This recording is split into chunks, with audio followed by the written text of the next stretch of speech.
Good Will Hunting today, and whatever else we talk about today, and I'm sure we'll have plenty to say.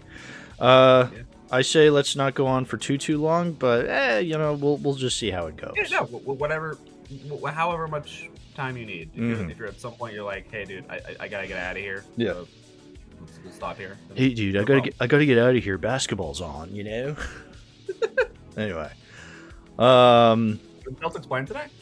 Celtics are not playing today. Basketball season's over, isn't it? No, basketball. Well, so hello and welcome to Too Many Movies, the podcast where we discuss DVDs, Blu-rays, and even the occasional VHS tape.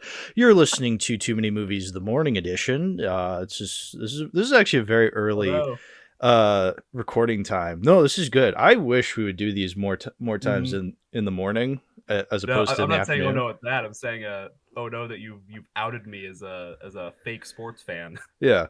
Listen, I'm surrounded by fake sports fans. The only sports discussions I have are with Brian being like, "Oh yeah, I'm a total fan of the Miami Dolphins. The Miami Dolphins are my favorite team," and blah blah blah blah blah. The only legit sports discussions I have are with Slice, and he's not a basketball fan. He's more football. So, yeah.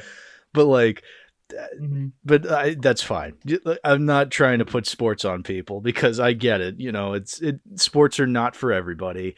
They weren't for me for years, and then I rediscovered the Patriots, and then it just kind of snowballed from there. Where now it's like, I love these teams. Well, it's pretty apt though, because Patriots is obviously a New England team, and so we're talking about a movie set in Boston. Exactly. Yeah. Anyway, to answer your original question, no, the Celtics are not playing today. They're playing tomorrow. They're facing the Sixers in the playoffs. None of this matters to anybody because, years from now, they're going to listen to this episode and be like, Celtics, Sixers, who cares? It's like, whatever. Yeah. But yeah. Good Will Hunting. Yes. So Matt, welcome back to the show.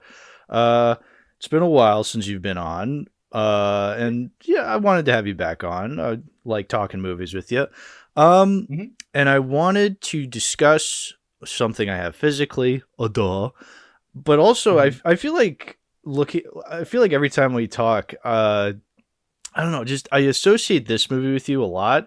I think maybe because it's just in your favorites. And I thought, this is a movie I've always been told to watch. Yes, I am from the Boston area, but I've never seen Good Will Hunting up until now. And I feel like that's one of those quintessential Massachusetts movies. So I just needed an excuse to watch it. So this was perfect. Probably The Departed. Yeah, this is totally The Departed. Departed's one of those. Yeah. There's a very big handful of movies that are quintessential Boston. This, Departed, and if you want to expand it to other greater Massachusetts areas, Jaws, That's My Boy. Everybody thinks about That's My Boy when they think of Massachusetts cinema. Is that the Adam Sandler? That's the Adam Sandler movie, yeah, where he fucked his teacher and had Andy Samberg as the son. Yeah. Good movie. It's not. Is it? It's actually the best movie we've talked about on the podcast ever. No other movie has ever compared to That's My Boy. Okay. What were we talking about? Oh, right. Good Will Hunting. Anyway, yeah. So this is one of those hyped up movies all my life because, my mom loves it. I know a lot of people that love it. It's seen as a very special movie, yada, yada, yada. Matt, get us started. What did you think of Good Will Hunting? Well, I honestly can't even tell you how many times I've seen. I mean, it's not like a ton, but I just don't remember how many. But yeah, it is a movie that I honestly watched it earlier this year. So I was showing it to my girlfriend for the first time. And when it was decided we were talking about it on the podcast, I was like, oh, that's perfect. Even though I'm down to rewatch this any day. It's very quotable. It's got a ton of very memorable scenes, both really funny and also really emotional.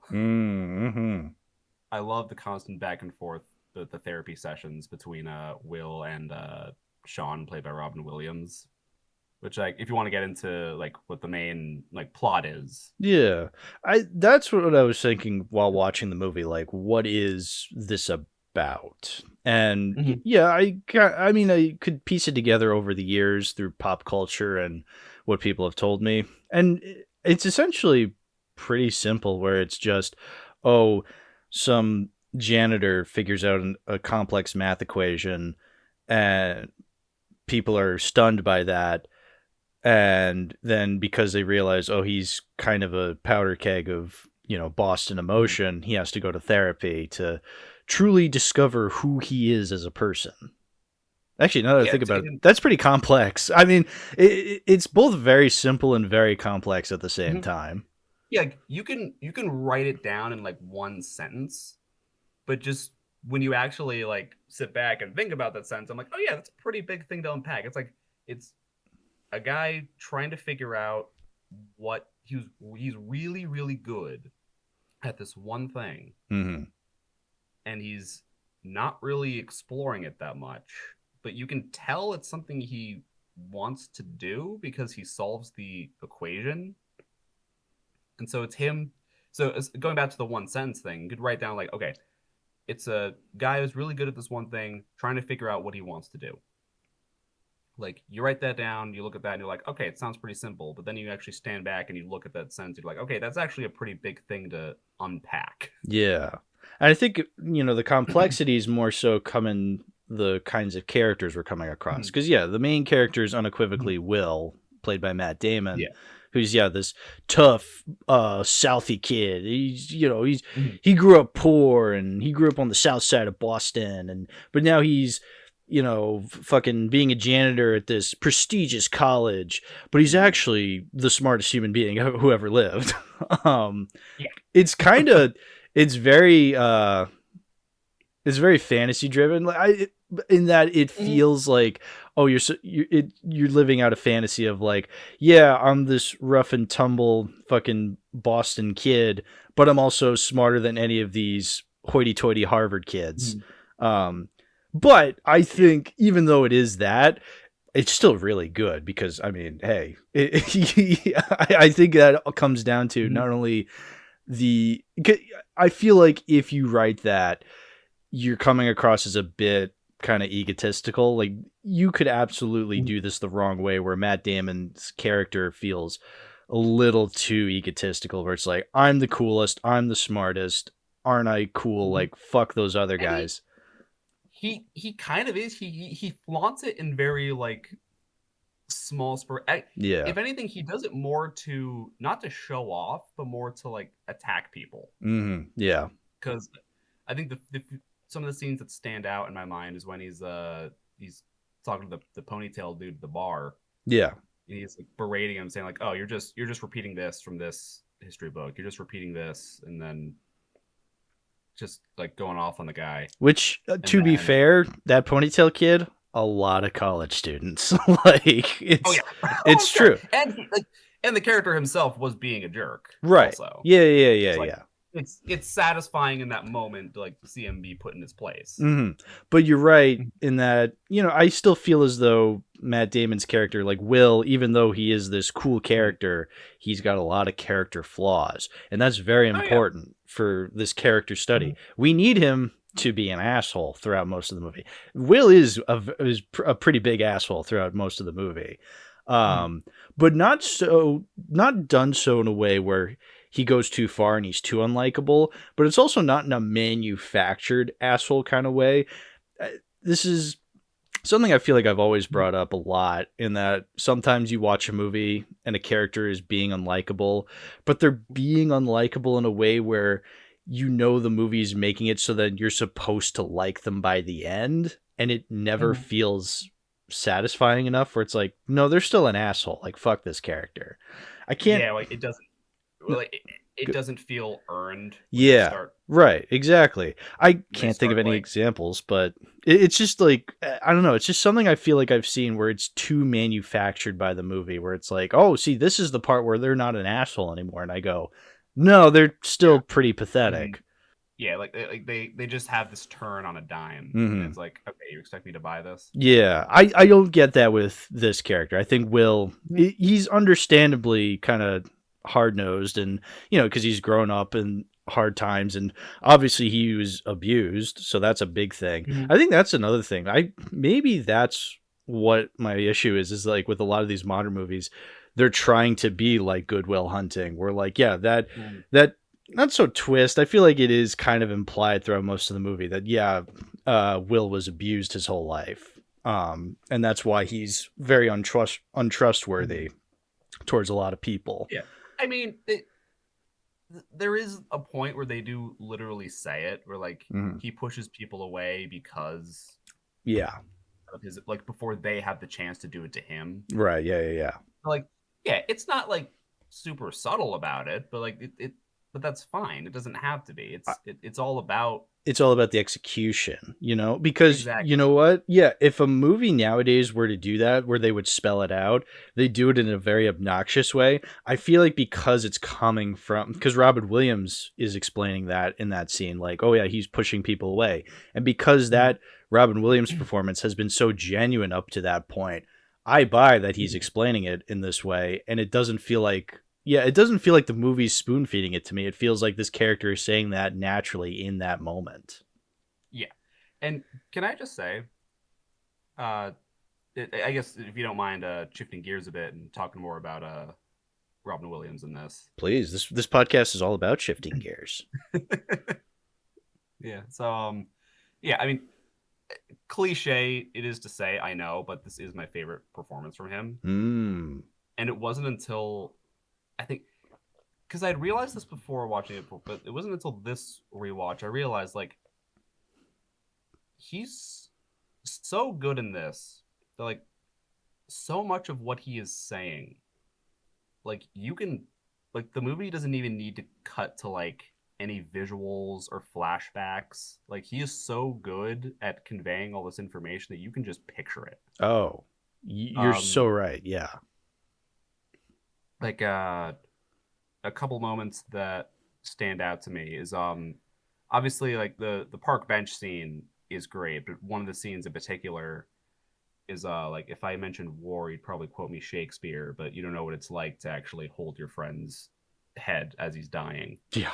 I don't know if I got the whole line down. I'm probably paraphrasing, but like, that's something where like it's not cutting away from him, like it's not showing anything. And I feel like any other like hack movie would like show flashbacks of this stuff. Like, you see a picture frame of it, and like that's all you need.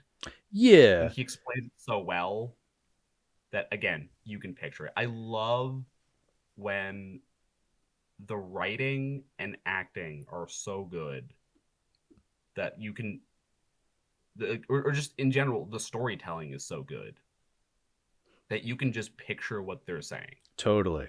Yeah, I would say the acting from every actor is really good. Even actors I'm not particularly fond of. I don't hate Ben Affleck necessarily. Do I like a lot of his movies? No. But like, I think he's really good in this. And that's because he's playing this. He works. He works, yeah. I wouldn't say, no, he's definitely not like the top performance. Obviously, it goes without saying, Robin Williams, I would say, has the best performance in the movie. No duh, he won an Oscar for it. But yeah, no, he's spectacular. And yeah, I was thinking I was going to like his performance anyway, because I mean, I like Robin Williams as an actor, as a comedian, as, as whatever he was back in the day. Yeah, and I was expecting, I knew it was going to be one of those serious Robin Williams performances, because you get those occasionally, but even still, a lot of his comedic nature will bleed through even into those serious roles. I feel like here it feels natural. It feels very natural. He's still a funny performance at times, because he'll make jokes. I think the one time where it felt as though his comedy persona was coming out, it's like in the very first scene where he's teaching that class, and like he has some off comment about like, oh yeah, next week we'll be talking about Freud and how much cocaine he did. Like, yeah, so he said something like that, and that was like the one moment. It sounded like a bit of a stand-up bit. It sounded like his his ad-libbing was coming out and being like, oh, Freud, huh? It's like, oh, Robin Williams. But like the rest of the movie, you don't really get that. It feels like the funny moments are more natural. And this is coming from this character. And oh boy, what a character. Yeah, and What's some other good examples? I really like the scene where he's telling the story of like he's talking about the little idiosyncrasies Mm, in a relationship. He's talking about how my wife used to fart in her sleep, yeah. which apparently he improvised. Is like the laugh that Matt Damon's laugh in that scene is like genuine. Oh, that rules. That's so Yeah, good. supposedly. I don't want to. Well, I don't want to spread misinformation. I'm yeah, just yeah, that's probably one of those like, oh, did you know that this very iconic moment was not going to be in the Mhm. movie? There's like a million of those where it's like the studio wanted to cut this, but they left it in, and now it's the Mhm. most famous thing that ever happened in history. Like, really, every time that happens, I don't know, but Mhm. like, if it is true, great. If not, Yeah, it still works, you know. I would have gone on not a tangent, but like I would have brought that up again had we talked about the other movie that we were planning to. Am I allowed to say it? No, you're not allowed to say that we were going to talk about Full Metal Jacket. I don't want anybody knowing that we were going to talk about Full Metal Okay, good. Jacket. But there's another instance of that where I'm like where it's like another like big internet story. I'm like, it's not a story. Was it like, oh, like Arlie Ermy, created like a lot of those lines and it wasn't actually in the script or something? I'm just It's that. guessing. Yeah, do you mind if I go off on this brief little Yeah, I don't care. tangent? Whatever. So it's the way I've heard it said to me was that oh, they cast like a real like sergeant. They just plucked like a real sergeant from the military into this role, and uh and that is kind of true because Arlie Ermy was a real gunnery sergeant, Yeah. but he was still in this like a pretty established actor up until that point. It wasn't just that Mm. oh they just plucked this general sergeant. I mean, just from Yeah. I get the feeling yeah. that like Arlie Ermy was an actor before Full Metal Jacket, sure. But I think maybe the story goes like this is what put him on the map because nobody really knew who he was before this Probably movie. was. Yeah. Actually, yeah, Mhm. no, the story I found out about Full Metal Jacket is there's a scene where some of the characters are on a helicopter and there's this gunner just shooting at Vietnamese people while they're flying over these Mhm. rice fields. And the gunner is going like, get some, get some, get some, war is hell. Like, and that guy, I apparently learned, was supposed to be Arlie Ermey's character. But because Arlie Ermey was fucking Arlie Ermey Mhm. and stole the absolute show, he was replaced. Yeah. Okay. That's what I heard. But like, Mhm. whatever. We're not talking about Full Metal Jacket. Stop talking about Full Metal Jacket. This is not a Full Metal Jacket episode. Man. Fine. I guess I'll settle for talking about my favorite movie of all time. I Yeah, suppose. you will settle. Anyway, Good Will Hunting. Mhm. Yeah. uh, so yeah, back to that scene. So Yes. he's telling the story about how my wife used to fart in her sleep, which is yeah, it's a very goofy, very silly moment. Yeah. And then he connects it back to yeah. First of all, he's not telling it like it's a stand-up bit. He's Hmm. telling it like it's an actual An actual story. an actual memory of And then he his. connects it back to like, oh, it's all these little idiosyncrasies we remember about our partners, Hmm. our relationships. Yeah, the little And things that so you wouldn't really think about, and then now mhm, that they're not there anymore, you really miss it. mhm. Yeah, it's that is something that I always felt that Robin Williams was able to really excel at, was able to be funny, not in a way that's showing off, but then do it in a way, then connect it to a more like serious and tender kind of moment. Yeah. He does that a lot in Dead Poet Society too. That's the other Like, big, like, serious Robin Williams role I haven't seen. it is. I could just have a thing where I could just have a thing for movies where Robin Williams serves as a mentor for troubled youth. Yeah. But that I think that movie is also phenomenal. Dead Poet Society, Good Will Hunting, Robots. Oh, Robots! That's a masterpiece right there. Yeah. Big Weld, Big. Sandy Philomene. So long, son. Good luck with your dastardly plans. Yeah. What other key scenes? I mean, the key scene for me, and I mean, again, Boston, haha, is when they're geeking over the Red Sox game from the 70s, where like, okay. I have some things to say about that. please go ahead. You started if you want to start us off. Okay, so yeah, in that scene, they're geeky. It's the scene is basically, Robin Williams talking about when he met his wife, and he said, and the way he gets Matt Damon's attention is he says, "Hey, it was Game 6 of the World Series back in the '70s, Red Sox," and that gets Matt Damon fired up, like, "Oh my God, you were at that game?" And he's like, "No, I was at the bar talking to my wife. Like, I missed that home run."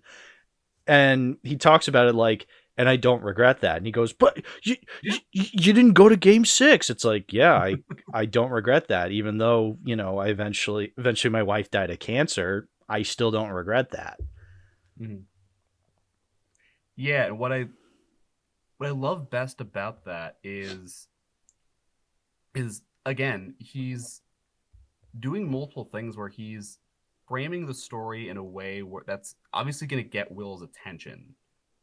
Because again, if any other movie had done this, he would have just told the story about like, oh, here's how I met my wife. I saw her at this bar. She was this most beautiful woman ever. Like, it was this nice little meet cute. Like, maybe a little, like, maybe something embarrassing happens between them and they laugh it off. Like any other like cornball kind of drama would do that. Yeah, and it's just there's no specificities, or there's no specific details to the story, or if there are, they're obnoxiously, zeroed in on. Yeah. If anything, he's talking more about the actual game, and then when it gets to like the big stinger, like he's establishing like the importance, like because this was a big World Series game, right? Yeah, I mean, I was thinking about it because they're talking about, oh yeah, you won Game 6 and it was this big fucking deal. And me growing up in the 2000s, I remember 2004 was the big Red Sox year, because the Red Sox famously did not win a World Series between the years of 1918 and 2004.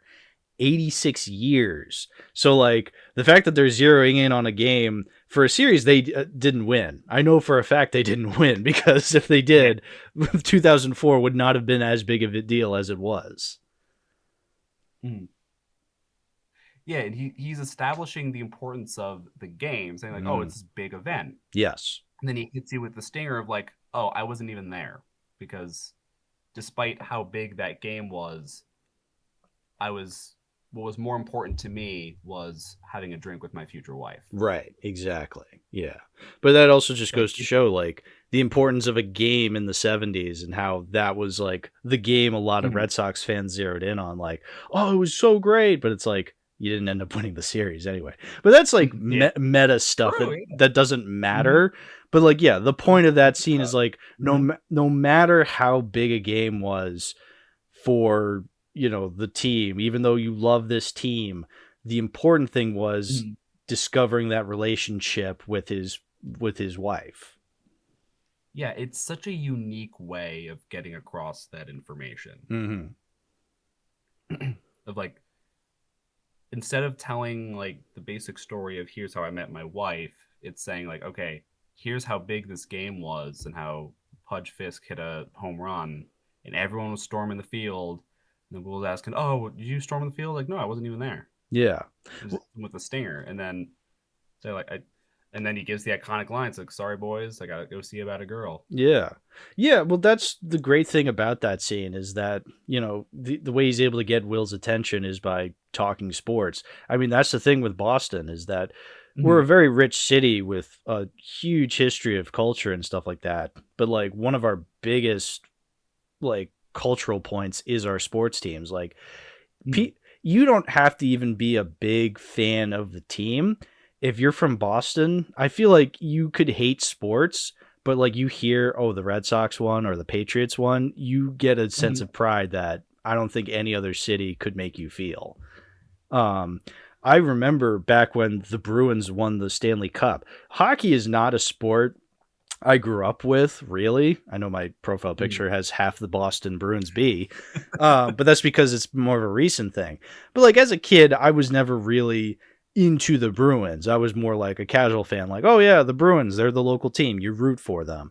But I remember watching some of those games when they were in the Stanley Cup Finals, and every time they scored, I would go nuts. And it's like, I don't know any of the players on this team. I just know the Boston B, and that's it, and that's enough to get me hyped. But that shows you like how much love we have for these teams. And again, I knew nothing about hockey at that time, and I was still going nuts seeing them win the Stanley Cup. Mm-hmm. Yeah, it was a great way to get his attention and also to connect with him. Because I love how when that little, I don't know if you want to call it montage, but when they're seeing the other therapists, and obviously Will's being his usual punk self. His usual punk self. Yeah. Because he really doesn't want to go to therapy. And so he's just either he's berating them or he's making fun of what they're doing, like the hypnotherapist, and he's singing like Afternoon Delight. Yeah. He's talking to that one like British therapist, and it's George Plimpton. The only reason I know who George Plimpton is because he was on a Simpsons episode one time. Yeah, I have no idea what he does, but I just recognized him like, oh, that's George Plimpton. He was on The Simpsons that one time. That's another facet of my personality. It's either Boston sports teams or The Simpsons, or the Nostalgia Critic. Yeah. It's the trifecta of Hal. The trifecta of Hal. Boston sports teams, the Nostalgia Critic, The Simpsons. It's a good trifecta. So we should put like your little icon in there, and then just like a triangle of all three icons. I would love that. Yeah. So yeah, we were talking about that scene where they try these other therapists, they don't work, and then they go to Sean, and then you think like, oh, this is the moment where like he's gonna be the one to break through to him. And even that first session of theirs doesn't go very well. No. He makes fun. He literally chokes him, which is highly illegal. Yeah, a bit of an understatement saying it didn't go well. Right. Yeah, that's the first session, and Robin Williams is already choking Matt Damon. Yeah. I forgot that even happened until I was just thinking, like, oh, wait a minute, that was the first session. Like, shit. Yeah. He's walking around the room like he's looking for, like, okay, what's some, like, ammo I can use on this guy to like make fun of him or berate him, and for him to want to be done with me. That is crazy that he can just walk around a room and immediately like have ammo on this guy. Like that in and of itself is a bit of a skill to just like look at a person's like office and just immediately know how to trigger this person. Like that's psychotic, first of all, but also it's pretty impressive, I must say. Yeah. And then once he targets the painting, and then it gets into his wife, and then, like we said, he chokes him. It's really no different than the other two scenes with the other therapists. And I think what makes it different is that, like, he instantly says, like tell him to meet me again this Thursday. And he gives like a time. Like he chooses not to give up on him. Right. Yeah, and I think that what's important is that, Sean is also a Southie kid. So there's that connection of, oh, I come from the same place. I know I know ostensibly where you're coming from. He doesn't know every single little detail because you can never know that. But it's that geographical kind of connection you can make with someone like, oh, we're from the same area. There's bound to be something we can talk about, like some sort of connection we can make. Hence why they had that Red Sox connection. Yeah. Yeah, and they even go into that further with the park bench scene, and how he's telling Will, like, oh, if I asked you about love, you'd probably quote on it, and but you don't know what it's like to wake up next to somebody and feel happy. Yeah. Like, he's essentially doing to him what Will did to the other college student, the ponytail dude, where he's telling him like, "You're just repeating this stuff back to me." Yeah. But he's doing it in a much more like tender way. Like he's still being like blunt and honest with him. Like, yeah, like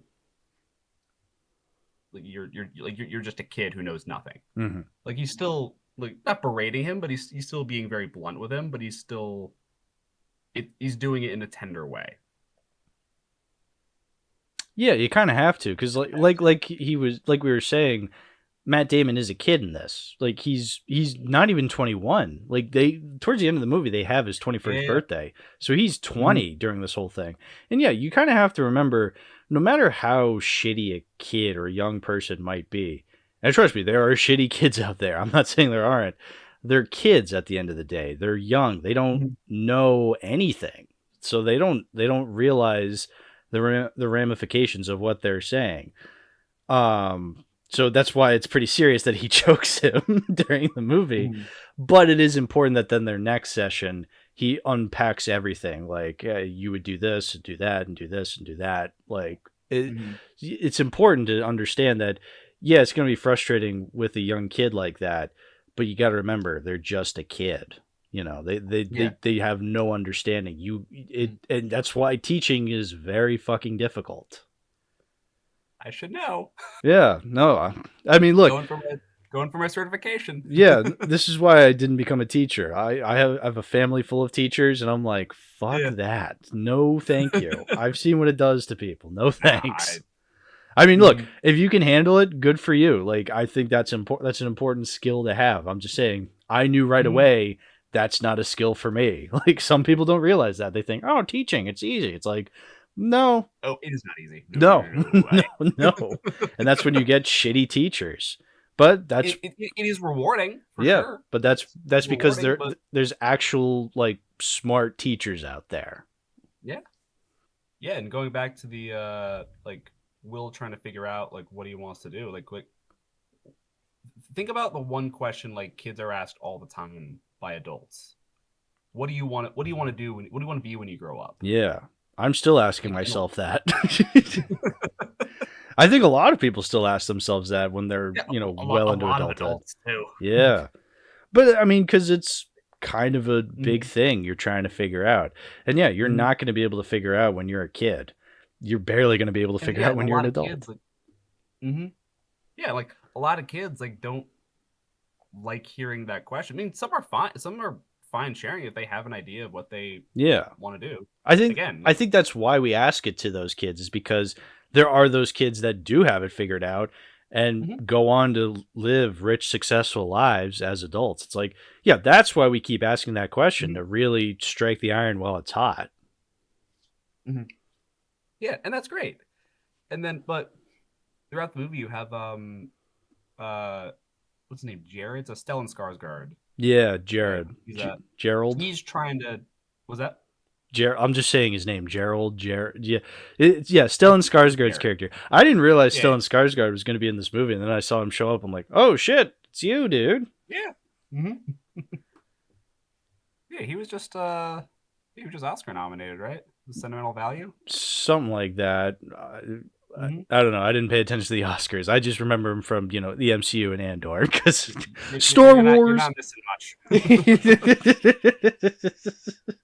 Oh, he was in Star Wars. I fucking love Star Wars. Was he in Star Wars? Oh, right. He was in He's in Andor. Yeah, you just said Andor, right? Yeah. Everyone's favorite. Actually, yeah, it is everyone's favorite. Because I guess it is not of the options to pick from. Yeah, you're one of the people who haven't seen Andor. Yeah, trust me. I watched the first couple episodes. It's good. I accepted like a few years ago that like I'm just not a Star Wars guy. Right. Yeah. No, it's good. That's the thing. It's a good show, but people will have you believe it's the second coming of Christ, because everything else that Star Wars has put out has been so unbelievably bad that it's like, this is the greatest thing ever. And you just have to be like, take a step back and be like, yeah, it's good. It's a good show. Anyway, no, get the Star Wars out of here. We're talking about Boston. Just Star Wars out. Anyway.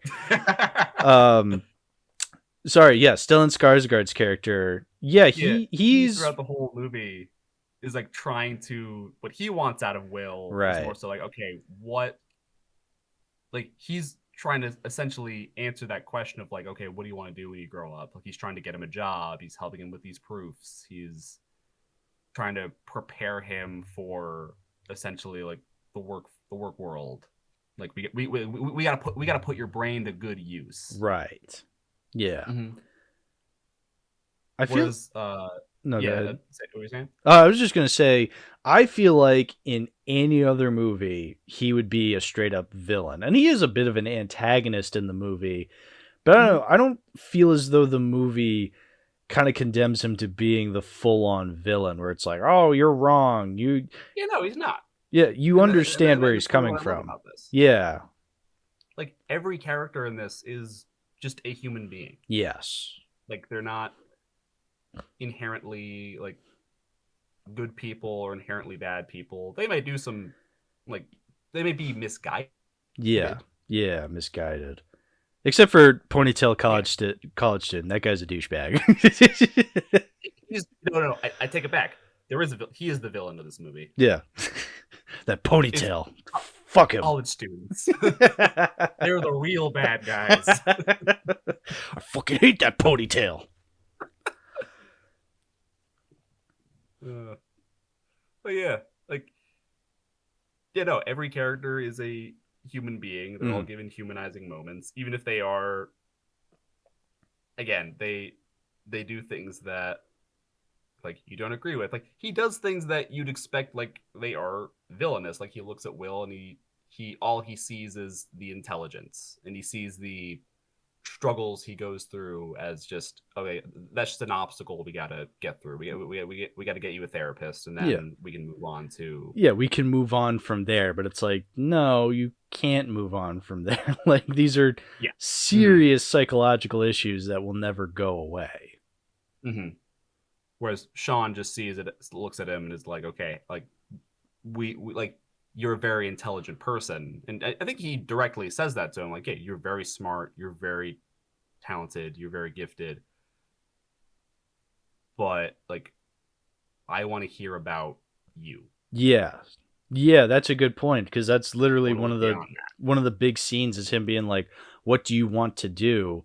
And he can't answer it. And he's like, I'm asking you a very simple question, which, it is a very simple question, but it is also one of the hardest questions you could ever be asked, too. Mm-hmm. Yeah.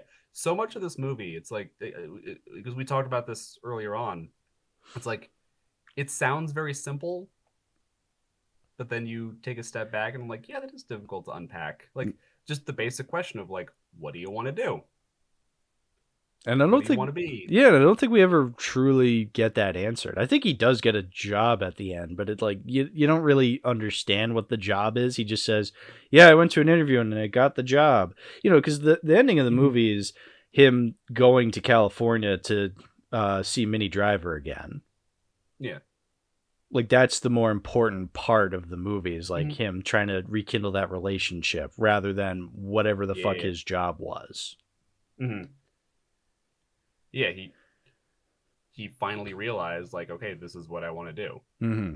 Yeah, which that is something I was thinking about throughout the whole movie, where it's like, the movie hinders on him being this intelligent person, and a lot of the math equations and all that sort of stuff that he's doing is stuff that, to us the layman could never possibly understand. And I'm just thinking the whole time, boy, I hope this is all correct, because I can just imagine this being one of those, and I've never really heard about it this way, but like it's one of those things where, like, I don't know, nerds will watch a movie and be like, actually, this isn't that complex. It's actually, like whenever nerds will like watch movies and go like, actually, this is not how that works. So like, I'm just wondering, like, imagine all the fucking complex equations on the chalkboards. It's just random bullshit. And like, I could never know that, but I just know some nerd's going to like look at it and be like, actually, if you do this, like, it's one of those movie plot holes. Actually, this was a very simple equation. The answer is 2. It's not even like, it wouldn't even be a plot hole, because that's not the point. That's true too. Yes, exactly. It doesn't matter. Like what the movie, the most important part about the movie is the characters and, their personalities, and them trying to like kind of figure themselves out. Yeah, that's why those math equations are kind of off to the side. It's not really given. I feel like, the math equations in something like A Beautiful Mind would probably have a little bit more focus on, Yeah, I was actually going to bring that up because if that's a movie where okay, if the math was inaccurate in that, then I would be a little okay. This is a real guy who's supposed to be this brilliant mathematician, and this is how you're portraying him. If it was like that in that movie, I'd be okay, I would question it a bit more. But I think here it would be more excusable. And yeah, the most I've heard was oh yeah, the equation on the board is actually not that difficult. That's probably the most I've heard. Okay. But yeah, again, who cares? Exactly. I'm not going to look at that equation and be like, I could do that. The answer is 7. It's no. I'm never ever going to attempt figuring out math equations like that. I've done my math equations. I was back in school. I have a calculator now. I'm good. Yep. Let's just say there's a reason I'm an English teacher, not a math teacher. Right, exactly. I use math every day, but again, I have a calculator. I can just do that. Yeah. But yeah, it doesn't ruin the story if it turns out to be if it's a little inaccurate or if it's.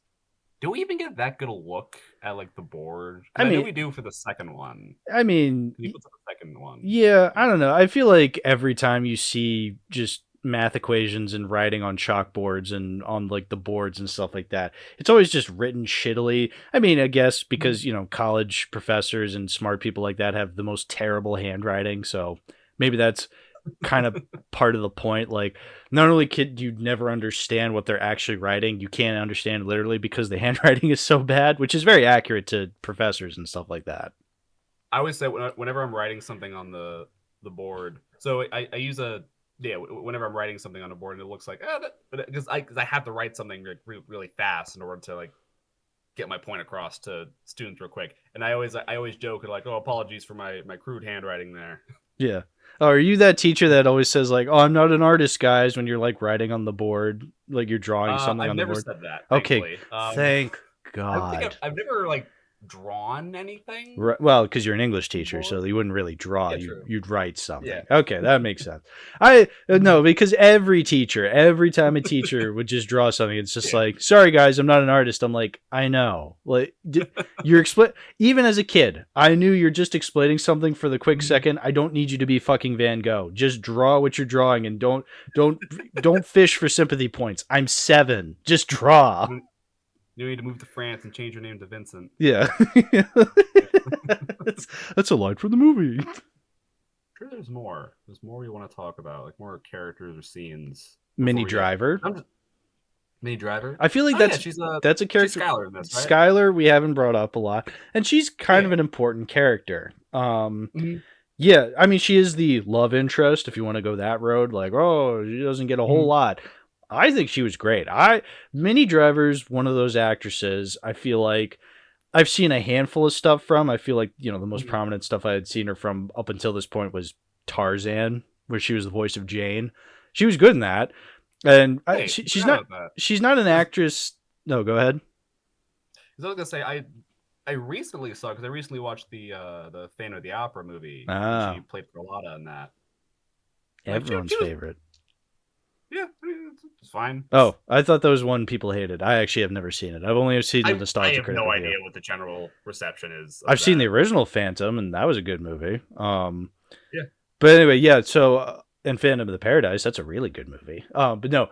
So Minnie Driver is one of those actresses I feel like I've never really had an opinion on. I liked her as Jane and Tarzan, but that's just because I like Jane and Tarzan.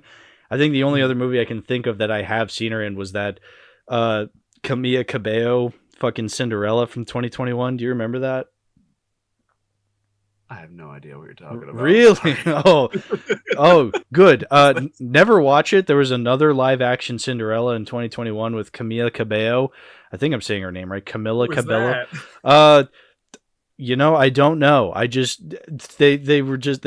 remember they advertised it look, it's Cinderella, but with Camila Cabello. And I'm like, who the fuck is Camilla Cabello? I don't even know if I'm saying her name right. It's like, that's how much I don't know. But like, I know her because she was in that fuck ass Cinderella movie. Anyway, Minnie Driver's in that movie. I don't remember her particularly well in the movie, but I know she was in it. So like, she's one of those actresses. It's like, yeah, she's in a terrible movie, but she's also in a good movie. But she's never really been a reason I've loved or hated those movies. Point is, I really liked her performance as Skylar in this. I actually thought she was really fucking good. To the point that when she has that, like, you know, crying scene, I was like, holy shit, lady, you are great. She was great. I really liked her performance. Yeah, she was also, like I know, like, one of the big talking points, like, oh, Robin Williams won an Oscar for this. Like, she was Oscar nominated for this movie, too. Yeah, no, I can see why. Like, she knocked it out of the park. Because she's, like, this really funny character, because she's one of the boys at that one scene where, like, you know, they're great scene, by the way, where they're at the bar. Oh, and she's telling the story of the old couple. Yeah, the old couple. Oh, Mary. Was it Mary and Patty? Oh, Patty, I love you. Mary, I love you. If there's anything your heart desires, what do you want me to do? She's like, give us a kiss, love. Oh, the way Ben Affleck tells that joke of, like, the stewardess, you know, like, running and like the guy in the back being like, "Hey, hon, don't forget the coffee." Like, while watching the movie, I audibly laughed as if I was in that bar listening to that story. One, I've been in plenty bars or plenty restaurants, plenty of social settings where people like Ben Affleck are present. Just Bostonians. Which one? Told that story? Because I think it was, you're talking about the stewardess story, right? The stewardess story, where like the. I think it was Matt Damon who told it first to Sean, and then Sean told it to someone later at the bar. That's what it was. I thought it was no. You know what? It was Ben Affleck. That's right. I was misremembering. The stewardess story is great. The blowjob and a cup of coffee. Hey, hon, don't forget the coffee. That's right. Yeah. Matt Damon tells that story. And then Sean is telling it later on. and the bar patron's like, that did not happen. Hilarious. No, Ben Affleck's story. That is literally that scene. It's the same thing. It was just a different story.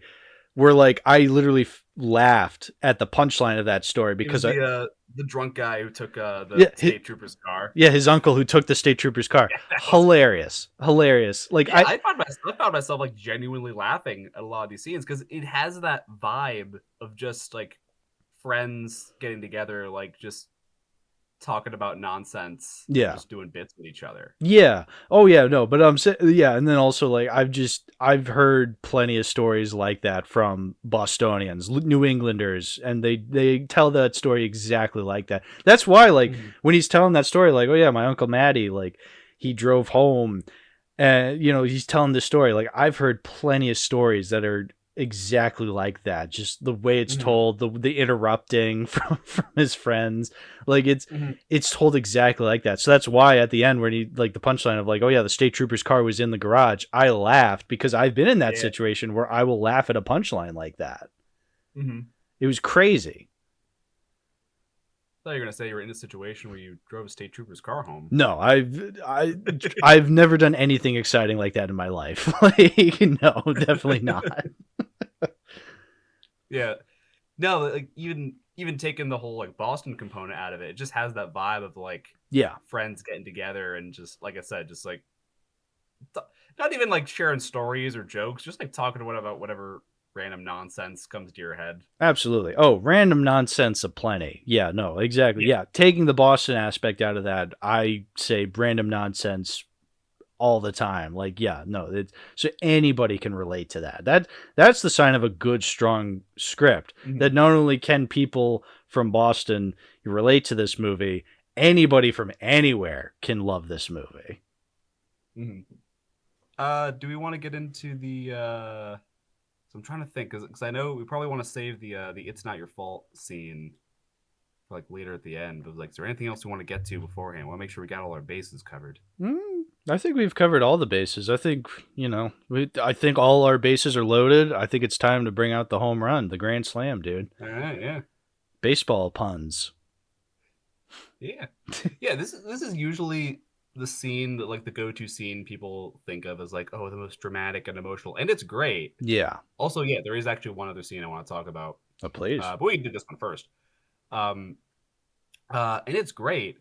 I don't think I have like as much to say about it as I do the other scenes, other than just that like it's again, it's very emotionally powerful. It's I love how easily it's set up. it's easily the best part of Matt Damon's performance. It's and I don't often like saying, "Oh, the big emotional crying scene is kind of the indicator of when an actor is done really well." I'm actually more a fan of when an actor is able to convey so much and so little. That's why Ryan Gosling is one of my favorite actors, because that dude can convey so much and so little. I always go back to that shot at the end of La La Land where he's at the bar and he sees Emma Stone. The face he makes is so incredible because it's just it's just Ryan Gosling's face, and he conveys so much in that one little scene, and it gets me every time. So like, yeah. And this is, you'd think this would be the opposite for me because it's like a big crying scene, but no, I can always give a scene its flowers, give an actor their flowers when they give a good performance. Because yeah, even though I'm more of a proponent of like subtlety in acting and filmmaking and whatnot, when something is out there, like, oh, big emotional crying scene, if it's done really well and really tastefully, fantastic. And yeah, Matt Damon does a really excellent job at that scene. Yeah, I think also because part of it's like we could be kind of like, at least for me, it's kind of jaded at all the moments where it's done badly. Oh yeah. Like, oh, we're all like burnt out on like bad crying scenes to like see it done well like this. It's special. Yeah, you're reminded like, oh, these kinds of scenes can work. Be done well. Yeah, it's all about execution. Yeah, that's why I never try to generalize and be like, I hate all of this thing. It's like, no, you can make that thing work. It's all about execution. I've always hated that mentality of like all blank are bad. Yeah. Like in a movie. I'm like, no, they're like, it's again, it's not an inherently good or bad thing. Like it's all about how you do it. Yeah. All Star Wars is bad. No, Andor. And only Andor. Apparently, if you ask some fucking people. I would object to that by saying the Muppet Show episode that just stars with Star Wars. It's the one other good piece of Star Wars content. Probably my only Star Wars content where I'm like, okay, I love this. That's fine. You know what? That's good. But yeah, no, because it is just literally Robin Williams going up to Matt Damon saying it's not your fault, and just him repeating that over and over again. It honestly, it was getting to a point where he was repeating it. It felt as though it was like a YouTube poop, where like I feel like that's like a YouTube poop where you'll just repeat a line just every time. We have this YouTube poop among my friends that we quote a lot. It's for No Country for Old Men, and it's just this YouTube poop, and they have Anton Chigurh. Interesting movie to use for that. Yeah, you can make a YouTube poop out of anything, my guy. But like, yeah, no, there's this one where like Anton Chigurh, just every time he's on screen, they just repeat the line of him going, "Where does he work?" And so like throughout gosh, I think I've actually seen that. Yeah. So throughout the whole video, you'll just see Chigurh like walk into a room and he'll just go, "Where does he work?" So like put his face on other characters too. Yeah, so he's just like, "Where does he work?" Or like another one we'd quote is one of the Sopranos, the intervention scene with Christopher, and there's that part where Adriana goes, "Christopher," so like they just repeat it, or like they have him coming back into the room and they're just like, "Have a seat." So like we'll just say Christopher and "Where does he work?" So like anyway. That's what it felt like at a certain point. But again, I felt as though the movie was still able to not devolve into ridiculousness with that. That's just my broken brain being reminded of like YouTube poops and stuff like that. That's where I got it from. The movie is still great, even with that repetition. I think it never feels inappropriate. Yeah, and it's not even a moment where he's like, because Sean at this point understands that like Will's at his most vulnerable, and like okay, like telling a silly anecdote or doing a little quip, like it's probably not appropriate right now. Like I think not like sometimes just like saying very little is what's important, or even just again saying the same thing over and over. Yeah. So it's good. He's very good at. I feel like Sean over the course of the movie like becomes like because I know like Will's the one going through the character arc, but I think Sean too. Like he also like he gets better at being able to read him. Yeah, totally. I know this is such like a hugely powerful scene, and like if you have more you want to add, like go for it. No, you had said there was like a scene you had wanted to bring up that like you found more emotionally like punching. Not more. Just like it was one scene. I think I have just a little more to talk about with it. Okay. It's the scene where Chucky, Ben Affleck's character, like they're at the construction site, and then he tells him that like, dude, you're wasting your time being here. Yeah. And the reason that I think that works so well is because Chucky, up until that point, has always been like an enabler. Like he's always been the person who like Will could go to and like not have to feel vulnerable around. He's his again, he enables all of his like crappy actions. He's ostensibly a yes man, you know, like because that's what his friends are. Because he sees his friends on the same level as him. Yeah, because he's had people like the professor, like Sean, like Minnie Driver, where he kind of views them on a different level, and them talking down. He feels as though he's being talked down to them by being, but they're just trying to help him out with stuff. Whereas that's why he sees his friends. He sees them on the same level, but also it's because, you know, they're the only people throughout his entire life that have never really abandoned him. Mm-hmm. Yeah, he's always seen them as like, okay, this is the environment where I feel the most safe. Mm-hmm. Yeah, the most safe and comfortable. Yeah, exactly.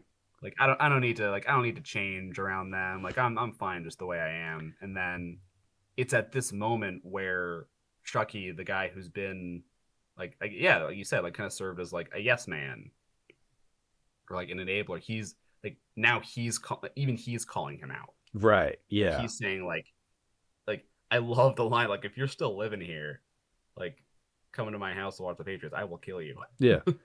That scene got me because I'm like, that sounds awesome. I want to go to his house and watch the Patriots game. But like, you know, there's more to life than just going to your friend's house for 20 years watching the Patriots game. You know, you have a great mind. Take advantage of that. Mm-hmm.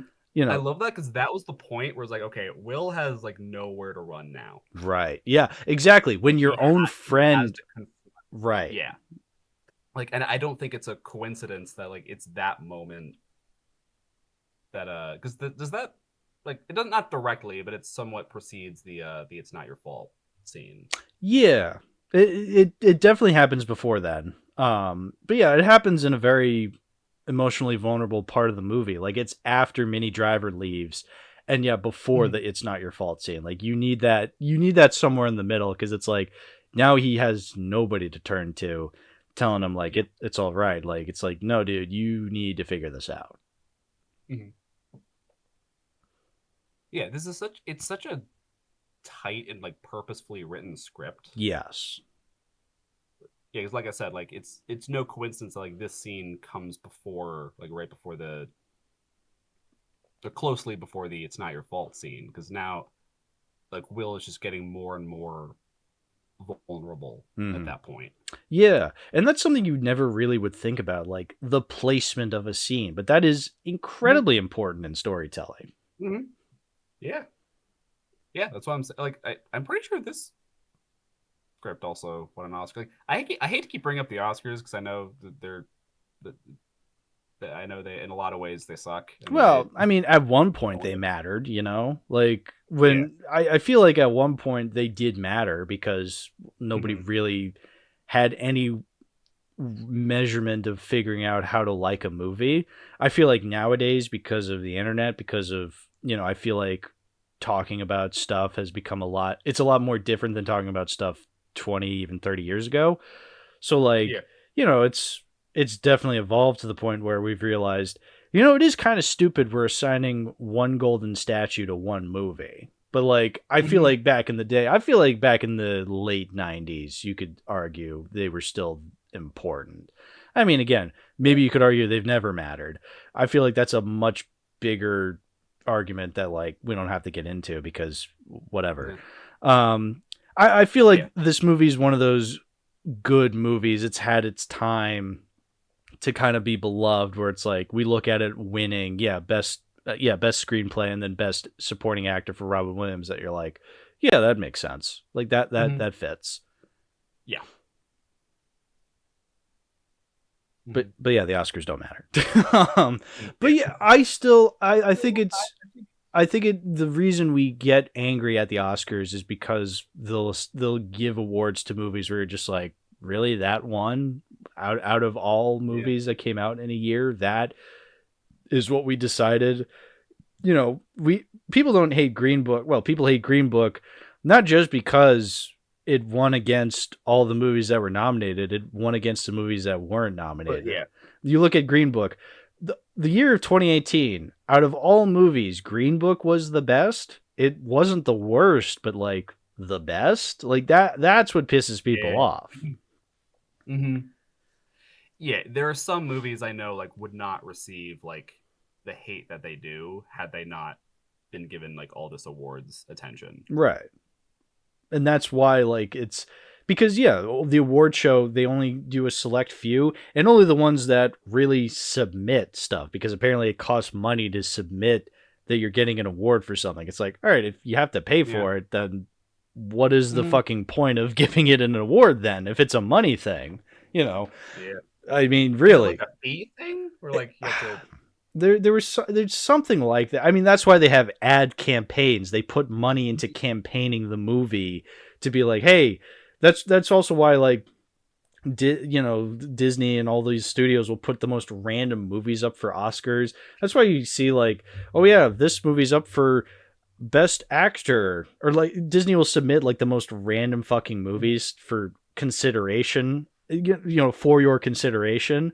And, a lot of them don't get it because even the Oscars will look at like the live action Beauty and the Beast. It's like, no, we're not going to nominate that for best picture or something. But I think they'll still put it through because it's like, we're $1 billion studio, might as well. So yeah, I guess also like if you got nothing to lose by doing it, you might as well just go all out. Yeah, so, I mean, nominate our movie for literally everything. Yes, I think that's what they do. I don't know, because like then you get like, some Marvel movies like, oh, for your consideration, best actor. It's like, best actor, Marvel. I mean, look, I think what was it a couple of years ago? It was like Wakanda Forever. Angela Bassett got nominated for Wakanda Forever, and on the surface, you think, really, fuck, Black Panther 2? Like, I get the first Black Panther was a fucking Oscar darling. I don't buy it at all because you watch Black Panther and you go, yeah, it's fine, but Oscar darling Black Panther, come on, guys. I can't remember who made the joke. It might have been. I think I heard it was like John Mulaney who like made the joke. It might have been him. I don't know. But it said like Angela Bassett getting nominated for a Marvel movie is like winning a Pulitzer for a Reddit post. No, that was John Mulaney who made that joke, and yeah, people got mad. It's like, no, that generally is what it is, and it is funny. Like that is very funny. But yeah, I think that also kind of gets you to think about like, all right, it is ridiculous that a Marvel movie is getting nominated for Oscars, but at the same time, why should it be ridiculous? Oh, well, because there's been this years of gatekeeping from Oscars where it's like, oh no, only a certain specified group of movies get to be nominated. And it's like, I mean, look, if your favorite movie from 2018 was Black Panther, good for you. I highly disagree. That is not my favorite movie from 2018. But I think that's why you need to realize maybe the Oscar... Little Women 2018. Little Women 2018? Oh. Yeah, it was the modern day one. Oh, modern day Little Women. That sounds great. No, but my point is, it's like, well, that's, again, if you love that movie so much, good. But like, you don't need the Oscars to tell you that. You can just like a movie, I knew, if you don't mind. No, please. I knew Robin Williams had won an Oscar like going into Good Will Hunting. Like I mean that's all that's pretty much the extent of like the Oscar stuff I knew about it going in. but also like I don't think it affected me like the first time I watched it because there was Right. so much more about that movie that I loved. Yeah. Like just the way it's like shot, like again going back to the park bench scene, how it's like when he's given his monologue, like the camera is just like like slowly spinning around him. I don't know why I'm doing the motion as I'm doing it. You can't see me when I'm doing it, but But I'm I can visualize it because I've seen the yeah. movie. Yeah, the way, yeah, it's just one, it's like one take even. Well, it's not one Yeah, take and because I think the there is moment, some cutting, but like it's yeah, still, yeah, the the way the moment camera Will's moves. face like enters the frame, like it immediately cuts right to his full reaction, Right. his expression. Mm-hmm. But you're right. Yeah. The way the camera moves is very dynamic. It kind of adds to that scene. You're right. Mm-hmm. Yeah. No, but that's kind of always been my point about the Oscars is that it doesn't matter what movies get nominated. What's important is the movies you attach yourself to. So like that can apply. I've always said that as like a way to kind of hype up movies that don't get nominated a lot. You know, oh, one of my favorite movies of the last decade is Hundreds of Beavers. That didn't get Oscar nominated. Why would it? Because it's a fucking indie film. Um, but like even movies that, I think the better question is why shouldn't it? well, yeah, you know, uh, but like even movies like The Thing, Blade Runner, you know, this also applies to like box office numbers when like, Mm-hmm. you know, movies get told, oh, they were huge box office bombs, but they eventually found their audience. It's like, yeah, no shit. A movie doesn't Mm-hmm. stop being relevant once it stops being watched in a theater. Some It's not like movies it do, ceased to exist right? after it Yeah, receives the reviews. Like, exactly. and, So yeah. so like yeah, I love The Thing and Blade Runner. Those are two of my favorite movies ever made, regardless of what the critic scores was or what the box office was. And I think that can also apply to movies that were, you know, Oscar darlings. So yeah, Good Will Hunting Mm-hmm. was a darling at the Oscar. 9 Academy Award nominations. It won 2. It got nominated for 9. But it's still a good movie. Like you just watch it. You don't need that Oscar nominations on the cover of the DVD like mine is.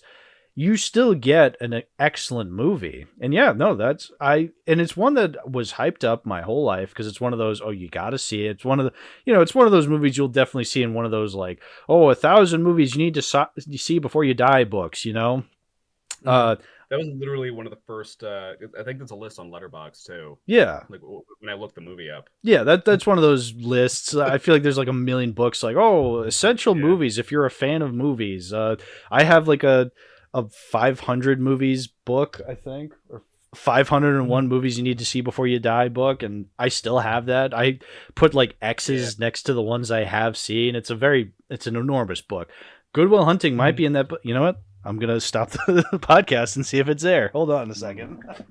Let me check and see. If it's not there, I'm gonna phone whoever wrote this book from however long ago, probably decades. Okay. And Well, tell I them, like, searched through this. Let me search through this. You talk about something. This is a very good. Okay, so now that he's gone, this is a very good No, opportunity. I'm here. I'm just flipping through. Sorry. Oh. What were you going to say? Honestly, not anything that bad. I was thinking of like, what's something I can like, what's something that's like not talked about much. I can like shill, or I can like advertise. I'm like, watch Gilmore Girls or something, because I love that show. But yeah. Again, like I said, if it's not in the book, I'm gonna phone the author and the publishing company from many decades ago, or however long this book was written. Yeah, when was this book written? It was like early 2000s. I know because I think the latest movie it goes up to or the latest release here is like 2004. Oh, paperback edition first published in 2005. Yeah, okay, so it's from like the mid 2000s. So it's I'm just looking because like what is Good Will Hunting considered? Is it like a drama, a comedy? I'd consider it a drama. Yeah. I'm not seeing it in drama, so hold on. Good. It's funny how people like the way people like categorize movies like, oh, this is a comedy, and I'm like, no, it's like it has humor in it, but it's not Like, I would say it's more so a drama, first and foremost. Good Morning Vietnam, Good, the Bad, the Ugly, Goodfellas, Goonies. Okay, unfortunately, it's not in this book. Oh, Goonies is on there? Goonies is on there, yeah, because Goonies fucking rules. 501 must-see movies. Does not have an author. Yeah, it's 501 must-see movies, and there's a Audrey Hepburn from Breakfast at Tiffany's on the cover, and then you get Gladiator, Citizen Kane, French Connection. Is that what the fuck is that? That's not To Have or Have Not. Some Humphrey Bogart movie, 2001: A Space Odyssey, some Marlon Brando movie, and then Gone with the Wind. Those are the movies pictured on the front. Ooh, Marlon Brando movie. You might have heard of it. It's called The Godfather. Some obscure thing. No, it's not. It's not Godfather. That's why I would have said it's Godfather. It's like, I don't want to say it's on the waterfront. Maybe it's on the waterfront. I haven't seen it, but I feel like that's Marlon Brando. Hold on. And the back cover is Clint Eastwood. I would assume Good, the Bad, and the Ugly. Michael Caine in something. Was it like Muppet Christmas Carol, right? Sure, let's go with that. Crouching Tiger, Hidden Dragon, Taxi Driver, Some Like It Hot. I think this is Meet Me in St. Louis. Some Judy Garland movie that's not Wizard of Oz. I don't know who this lady is. I don't know. Think of an older actress from a 40s movie. It's black and white. What's her name? From not Ingmar Bergman. Ingrid Bergman. Ingrid Bergman. It's probably not, but I'm just gonna say it's Ingrid Bergman. And then Jack Nicholson. I just feel like, okay, actress from the 40s. Who comes to mind? Well, that's what I was saying. Like, it's fine if it's Ingrid Bergman. It's not Ingrid Bergman. I don't know. Anne Bancroft, maybe, from the 60s. Yeah. It looks like it's Anne Bancroft from The Graduate. It's probably not. But, like, maybe it is. It doesn't matter. Sorry. I could have sworn Good Will Hunting was in this book, and then it's fucking not. This is embarrassing. So that is a travesty. Yeah, but like Star Wars is mentioned in there, but Empire and Jedi aren't, and I feel like those movies are just as iconic. But I guess if they had to pick one movie, I think they have Evil Dead 2, but they don't have Evil Dead. Hold on, horror. Let's see, if you gotta pick just one, Eraserhead, Halloween, Dawn of the Dead, Shining, Friday the 13th, The Fog. Oh, I've seen The Fog. I could put an X there because that's that John Carpenter movie. Okay, look. I like The Fog. Yeah. It is a fun movie. Yeah. But that's there, but Good Will Hunting isn't. Yep, Evil Dead 2 is here, but not Evil Dead 1. I mean, look, I love that Evil Dead 2 is there. Don't get me wrong. I love Evil Dead 2. Yeah. But you're right. No, that is a very random. Now that I think about it, it is very random that The Fog is here out of all John Carpenter movies. Look, they have Halloween and they have The Thing in like the next page, so they triple dipped with John Carpenter in terms of fucking horror. But like, yeah, that is strange that like they have The Fog and not Good Will Hunting. And I like The Fog, don't get me wrong. Yeah. I think, that's just bizarre. But like, yeah. You know what? Look, it's a good thing that you and I are here on this podcast to shed some light on this little known gem. Mm-hmm. Yeah, not many people are talking about Good Will Hunting up until now. Yeah, nobody. Literally nobody. I'm a fucking film Twitter bro. Literally nobody's talking about this. Not a single soul. I was talking about it. No, you weren't. Fuck you. Like, Shut up. This person's harassing me. Delete them. Not just delete their account, kill them in real life. More like Bad Will Hunting. That's my take on this whole movie. It's a bad movie. Why did you make me watch this? No, kidding. One legitimate question I do want to ask is just your thoughts on the music, both the score and also the Missy Elliott songs. Missy Elliott did those songs? I might be now I'm second guessing myself. Hold on. No, like I'm just it's entirely possible. Missy Elliott, late 90s, absolutely peak Missy Elliott time. I'm just saying I didn't realize that. So I'll say this. The score, I was a little hesitant because it's that piano music, look, I love Danny Elfman. I was shocked to see it was Danny Elfman because I'm just like, what? Yeah, it was very nice of Tim Burton to let him out of his basement for a little while to let him do the music for this. Yeah, because I would not expect. Yeah, when look, I know it's a cliche to think Danny Elfman spooky Tim Burton movie, but he is at his best when he's doing music like that. When he's doing Tim Burton scores or like big, big crazy scores like that. But yeah, no, I was a little hesitant because I'm just thinking, oh, the piano was a little too Oscar-y for me. And I don't know, I couldn't really tell you, I couldn't really hum you a melody from it, but I think it does its job. I would never really say it's bad music. For me, though, when it comes to my favorite scores, I think of stuff that, I don't know, is a little bit more, when I think, especially Danny Elfman, like when I think of my favorite Danny Elfman scores, it is the Tim Burton stuff, the Sam Raimi Spider-Man movies. That's the kind of stuff I love Danny Elfman music from more so than I would say. Yeah, I immediately think of Batman and Spider-Man. Those like the big two for me. Batman, Spider-Man, Nightmare Before Christmas, just good lord, so good. Okay, I was dead wrong. Okay, when I said Missy Elliott. That's why Elliott Smith. Okay, you know what? I was gonna say Missy Elliott. When I think Boston, I think Missy Elliott. Like, wait a minute. Okay. Yeah. You know what? Elliott Smith. Okay. Who did the songs? That's an incredible. That's an incredible slip of. That's an incredible mismatch. Missy Elliott.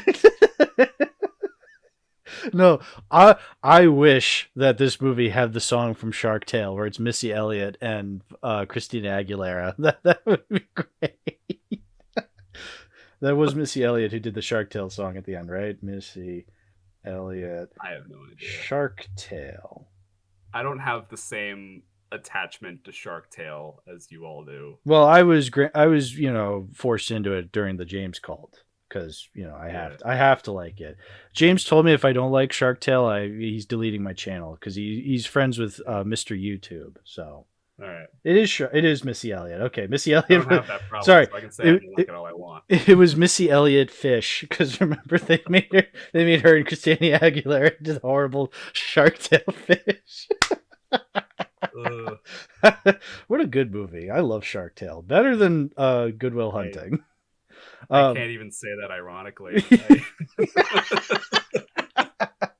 You love this movie so much. I don't have the same ironic attachment as you all do.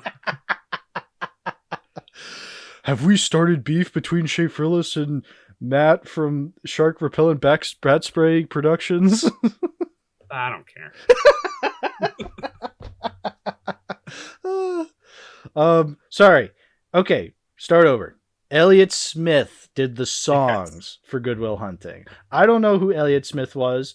But okay, yeah. I see. Oh, wow. He died in 2003. Oh, age 34 from 2 stab wounds to the chest. A possible suicide note written on a post-it note read, "I'm so sorry. Love Elliott. God forgive me." Oh, fuck. Jesus. Sorry. I just kept reading. Things have taken a bit of a turn here. Too many movies. We apologize. Oh my god. Sorry. Make your point about Missy Elliott in this movie. Oh yeah, Missy Elliott. I love the I like the songs a lot. I like the songs more than I do the score. I would say. Okay. Yeah. The songs are they're kind of interspersed throughout the movie. You don't hear them that much, except for the ending one during the credits. That one was great. Yeah. What it's called. I think that also played into my my little slip of the tongue because the song is called Miss Misery. Okay. That also sounds like sounds like Missy Elliott. Okay, yeah. No, hilarious that you made that distinction because I'm thinking back, was Missy Elliott doing the songs? I don't remember there being this smooth R&B Missy Elliott song in Good Will Hunting. It's possible, and then okay, yeah, no, it was more folksy songs that we heard throughout. By Elliott Smith. Okay, yeah. Yep. Got it. We figured it out, folks. It was great We though. don't need to get more into him, apparently. Yeah, well, we can't because he's dead. There's not much else. Yeah. I'm sorry. This is not funny. Nope. Anyway, yeah. What next? What are next? What are next? It's just I a really guess good movie. it is just a really good movie. Is it as good as the Goodwill Dunkin' Super Bowl ad though? Oh, what is that? That's just like, which Super Bowl was that? That wasn't this year because probably would have remembered that. It was this one. Oh, was this one? Wait. You're right. There was the one where it was Ben Affleck and there was all those sitcom characters at the Dunkins. Yeah, That's what that was. That's right. Okay, that was. mm-hmm. I was thinking of the other Dunkin' commercial where it's Ben Affleck and Matt Damon dressed in that Dunkin' slop, like dressed in that like Dunkin's tracksuit, and they're just like walking. They're like, doing a rap video or something like that. I don't know. Look, I don't go to Dunkin's because of the advertising. I think Dunkin's advertising on TV is so disgusting. You ever seen those commercials? I don't know if you probably do because. Again, America runs on Dunkin', but it's mostly Massachusetts. There's these Dunkin' commercials where it's like, oh, go to Dunkin', get your iced coffee or hot coffee, get your breakfast sandwich or some hash browns. And it's just these people in these brightly colored areas, like CGI worlds, and they have these bright clothings and their hands grow big and it's disgusting. It's really gross. These commercials are really gross and I hate how they look. I get because it's trying to be like, ooh, modern and poppy and we're trying to appeal to Gen Z or something like that. What do you mean their hands grow big? There's this one ad where like, I don't know, they're just like, get this Dunkin' iced coffee and like the woman's hand grows big and like she's like shaking the Dunkin' like in your face. Like her hand is enormous, but she's like way back, like at the bottom of the screen. And like it says like, oh, Dunkin' iced coffee for however much, but it's just gross. I can't describe it other than it's a gross looking aesthetic for these Dunkin' commercials. It's disgusting. I hate it. I didn't know David Cronenberg did Dunkin' ads. I wish it was Cronenberg. That would rule. Oh, but anyway, no, so to go back. So yes, that's right. There was a Super Bowl commercial where it was like, yeah, Ben Affleck and a bunch of like sitcom characters. Cause like Carlton was there. Jennifer Aniston was there. Tom Brady in a bad wig was there. Like, yeah, I remember that. Again, I barely remember the Super Bowl commercials because, as I've said before, I was too busy watching my favorite team get fucked in the ass on national television. So, like, I don't forgive me for not remembering the bad Super Bowl commercials. They were kind of an afterthought for me that night. There weren't that many great ones. No, there never are. Yeah, I've said before, the Super Bowl commercials are always bad. The last one I remember of any significance was the one where Mr. Peanut died. So like every year since then, and that was like 2020 when that happened, I think. So like I mean, they've always been bad. Like, make no mistake, Super Bowl commercials have always been bad. They're especially bad now because there's no point to them, because they always release them like the week before anyway. There's that Jurassic Park commercial where like, oh, they always put them on YouTube. Yeah, they put them on YouTube, but it's like, all right, what's the point of premiering them at the Super Bowl if you're just putting them on YouTube a week before? It makes no sense. So now the people, because, a lot of people who are watching the Super Bowl don't really care if it's the Patriots or the Seahawks. I care that it's the Patriots and the Seahawks, but everyone else, part of my friends, aren't watching it for that. They're watching it for the commercials. And then all the commercials suck. So it's like, what the fuck are we here for? Bad Bunny? I guess, because people seem to like Bad Bunny. It's like, yeah, he was fine. He was all right. I liked him. Yeah, he was fine. I don't know why people were mad at him. That's the other thing. I remember being at that Super Bowl party. And like a friend of mine was just like, hey, do you know why people are mad at Bad Bunny? I'm like, no clue. Absolutely no fucking clue.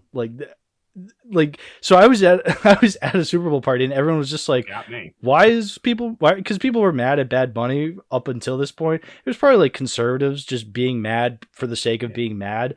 But it's like, I thought they were too busy watching Kid Rock though. Yeah, well that's the other. Yeah, I heard there was like a Kid Rock, like, oh, we're going to have an America First Super Bowl halftime show. But it's like, did anybody watch that? I don't know.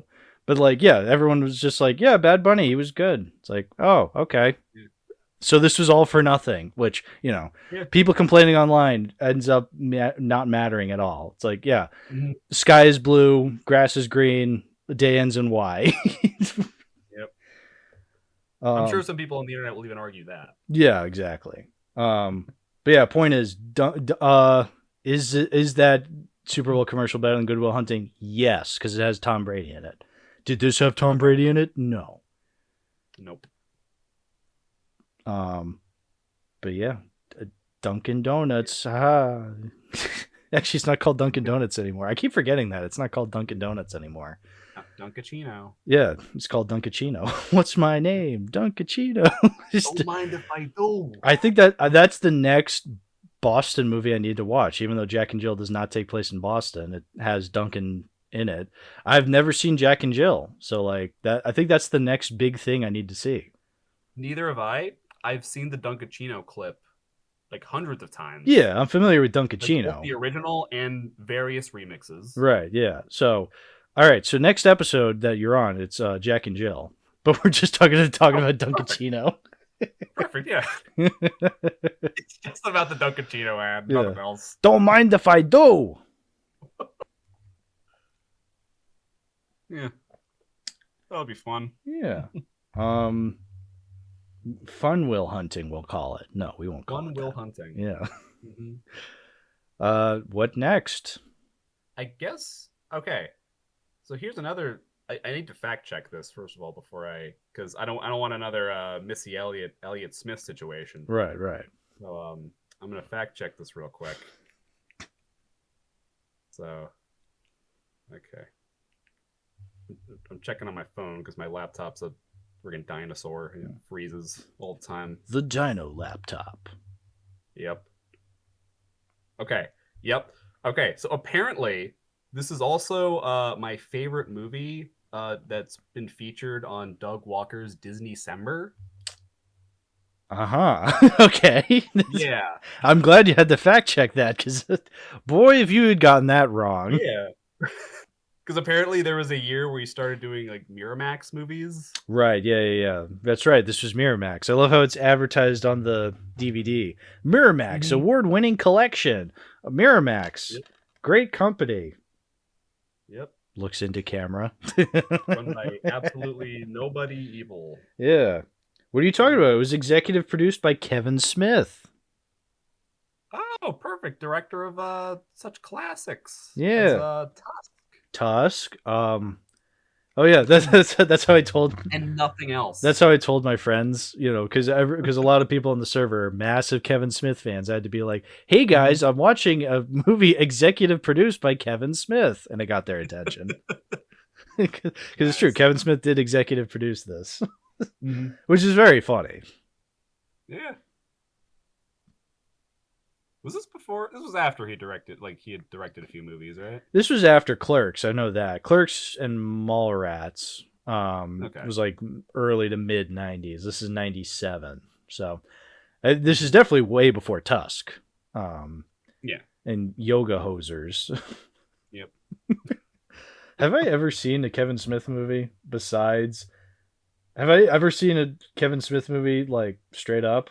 How many have I seen that he's directed? 0. Look at that. I've seen 0.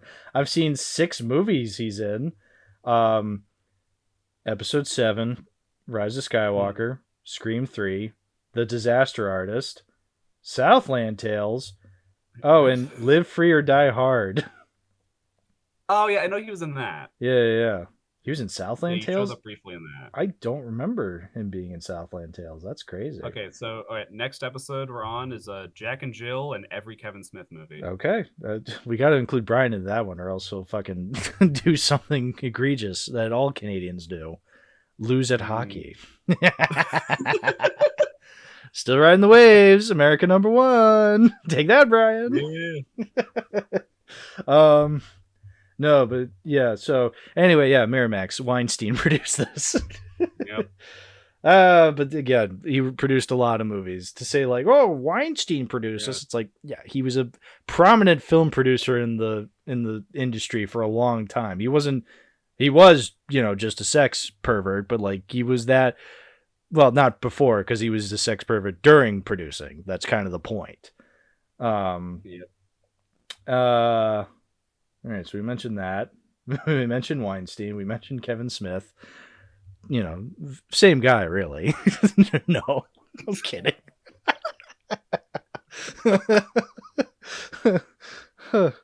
I feel like there was a point we were trying to make. Oh, that's right, because you were talking about Doug Walker reviewed this. Your favorite movie to be featured on Doug Walker's Disney-cember. What is my favorite movie of his talked about on Disney-cember? Let me look into this.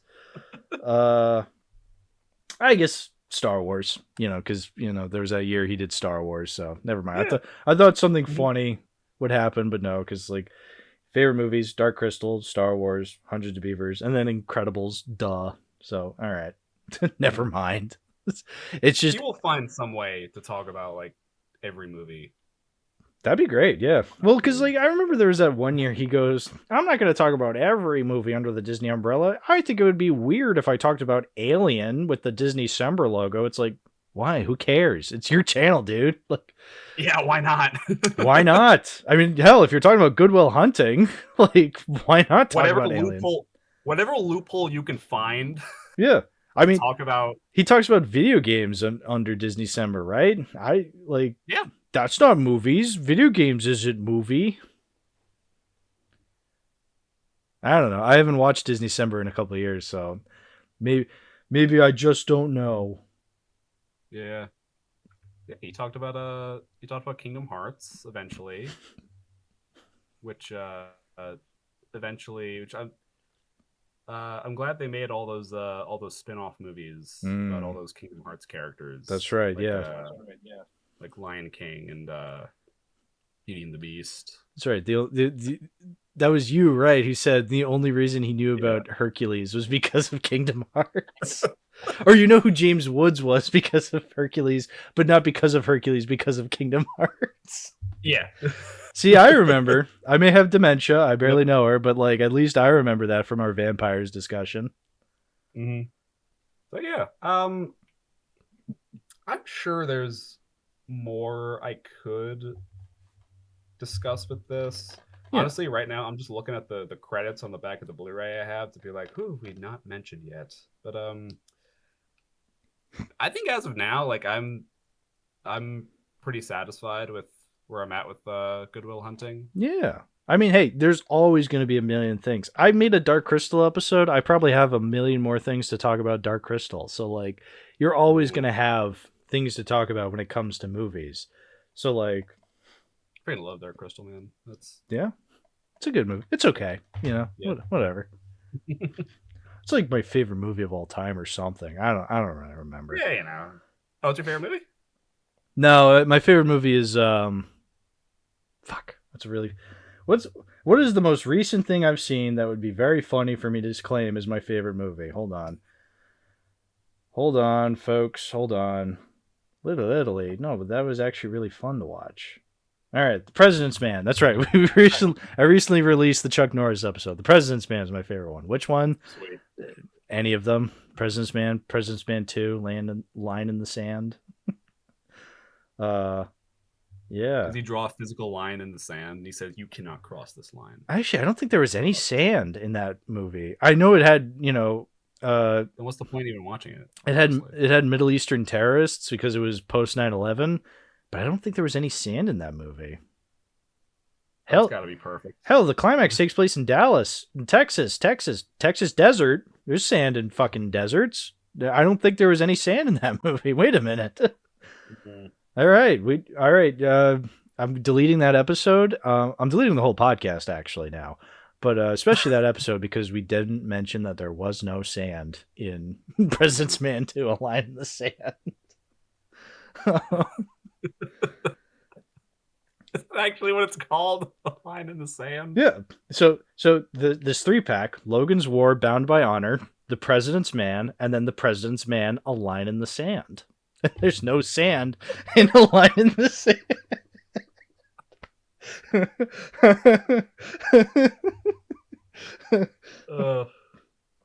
Oh, man. Oh, boy. Well, see, in that movie, they had 2 montages set to Missy Elliott music. They didn't. It was just really bad music. That's sorry. No disrespect to Missy Elliott. I'm just saying something to bring it back to the Missy Elliott flub. Missy Elliott debacle. That'll be in the next Too Many Movies clip show. The Missy Elliott debacle. All right. Well, listen, Matt. If you have nothing else to say, I'll let you know what I think about this DVD I have it on. This is I'm technically cheating with this episode because it's not technically a movie I own in my collection. It's from the family collection. There's the stuff that I have, and then there's the stuff that we grew up with the family. And this is from that. But it's still on DVD, and fuck you, it's my podcast. I can do whatever I want. Don't judge me. But yeah, it is just a DVD. I'm sure I can get a nicer 4K of this movie, a nicer Blu-ray. I would like to add it to my collection. Maybe not this specific DVD. Look, it is a Lionsgate DVD, and we do love Lionsgate here on this channel. But yeah, no. Regardless of what physical disc I have it on, it's still a really good movie, and I'm glad I finally watched it. Thank you so much for talking about it with me today. I needed somebody clearly very passionate for it to talk about it with, and yeah, no, this was great. Yeah, and I guess I own a Blu-ray of it. It's a 15th anniversary edition Blu-ray. What was that? 15 years. 97, 15. That was 2012, wasn't it? Yeah. Look at me. I'm a regular old Matt Damon with the math over here. Yeah. I'm a regular old Goodwill Hunting. You could probably do that equation on the board that's may or may not be accurate. Yeah. The answer is 7. Maybe 6. Oh, You're off. I was just gonna say you're off by 6. You're off the podcast.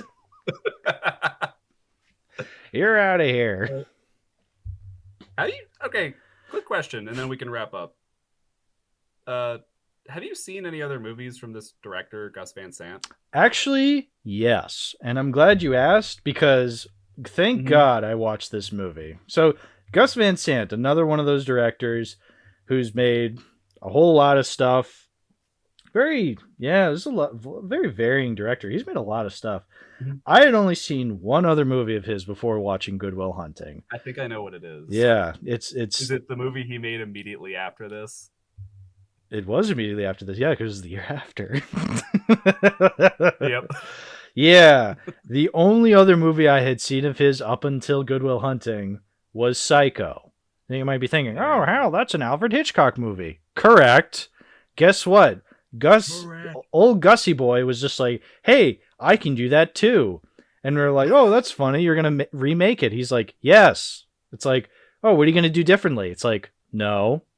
Absolutely nothing. Absolutely nothing. I mean, the actors and actresses are different, but literally everything from the editing to the fucking presentation, it's just a shot-for-shot remake of Psycho. Oh, lordy, does it suck. It is a really bad movie. So that's a terrible first impression for Gus Van Sant. Dude just straight up went from my favorite movie ever to a shot-for-shot garbage horror remake. It's really bad. And you might think like, oh, it's the exact same. So like some things might translate.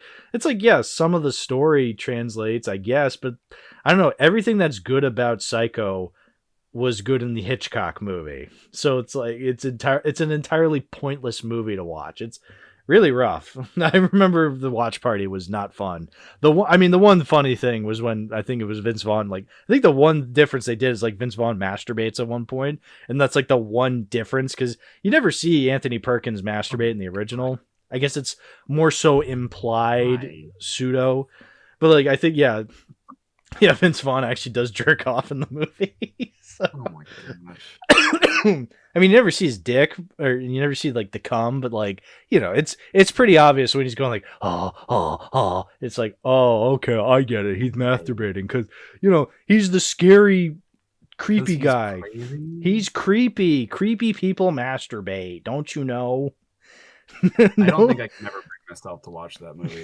It's not good. Yeah, it's not even a so bad it's good movie. I guess it was funny watching it in Call with Friends when I did that years ago. Yeah, we played "Hip to Be Square" by Huey Lewis in the news during the cleaning scene because we were just like, American Psycho. But like, you can literally only do that if you're, in a VC with friends. Otherwise, watching it on your own, that would be rough. Controversial take: just watch the original Hitchcock movie. I think you'll get more out of that. Mm-hmm. Yeah, I love the original too much to watch it get That's true. tarnished. Yeah, no, it's a good movie. Yeah. Yeah. Despite this being my favorite movie, like I don't think I've seen another Gus Van Sant movie. There are some I heard was good. Like I heard Milk was good. Mm-hmm. Trying to think what else. I think there were some like smaller indie movies he made like before and after this that I want to check out at some point. Yeah, but I feel like his biggest thing was obviously Good Will Hunting. So. Mm-hmm. Okay, now I think I'm done. Okay, so Matt, I know I keep saying that, and then I'm like, actually, I have one more question. I know. Look, that always happens with these episodes where I'm just like, well, it's usually me being like, all right, let's wrap it up, and then we go on for like 7 more hours. So yeah, but no, this was great. I had a lot of fun. But now's the part of the show where you get to shout out whatever you want to shout out. I mean, you've been here before, but refresh the people's memory of where they can go to, I don't know, watch stuff that you made or read stuff that you wrote. Mm-hmm. Not much else more than I shouted out before. I know there's obviously my YouTube channel, Shark Repellent Bat Spray, where you can watch the cinematic epic The Good Father, which I think is now like a decade old. Isn't that crazy? Yeah. We made that back in 2016. It was for my high school's very first film festival that I'm pretty sure they did for like I don't know if they ever how much longer they kept that going. Like it could still be going. It could have gone for like maybe another couple years, but I don't know. I was part of the first, so hit the ground running. Yep. But yeah, you watch The Good Father. I actually have, since our last episode, I actually have been posting some videos where I talk about some movies where I tried to find like some other like what's like a gimmick I could do with that. That's not quite like what you're doing with like a collection, but like because I know there were a while back when I was in college, whenever I was like on winter break or on summer break, I would keep track of like movies that I watched for the first time. I put them in like these little ranking lists, and then I started like the series. Okay, I'm gonna go over all those movies and like see like how do they hold up. And so I started that. Then life got in the way, so I couldn't really continue it. And then I started something recently where, and again, who knows how long this could keep going. Where I go through my watch list, because for a while I just stopped updating my watch list on Letterboxd. Yeah, I was like, for every one movie I knock off, I add like 10 more. So I'm just stopping with that. And so what I would do is I would shuffle it, and then whatever the top 5 were, I would pick one from that 5 to watch, and then do a video on. That rules, yeah. Yeah, get me in on that sometime. Jeez, I need to clean my watch list out too. To have you on, please. I just did one. My girlfriend and I, we both talked about Misery because we're both fans of the book. She's actually like she got me into Stephen King actually. She's a huge Stephen King fan. I hadn't read a Stephen King book up until that point, so I started reading like Firestarter, Misery. I read through his anthology, Different Seasons, which has like Shawshank, Apt Pupil, Stand By Me. So yeah, we talked about Misery because we both liked the book, but neither of us had seen the movie. So yeah, we had a lot to say about that. That's awesome. Yeah. Yeah, totally. Look, keep on the lookout for that, and whenever I'm on it, sure, that too. Yeah. Yeah. I also have a letterboxd also. Oh, duh. We talk about movies. Yeah. You don't have a letterbox. Imagine. I've probably had people on that don't have letterbox. I don't remember. Yeah.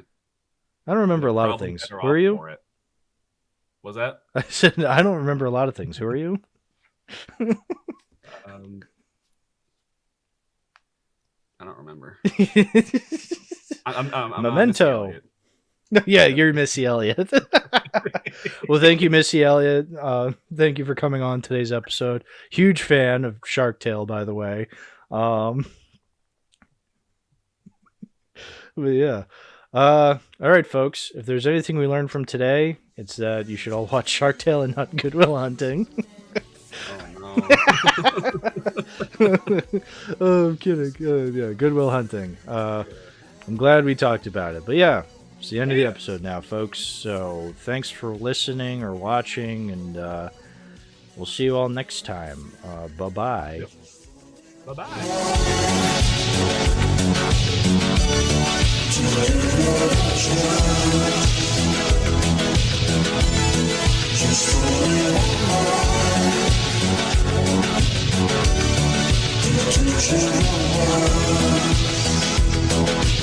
Just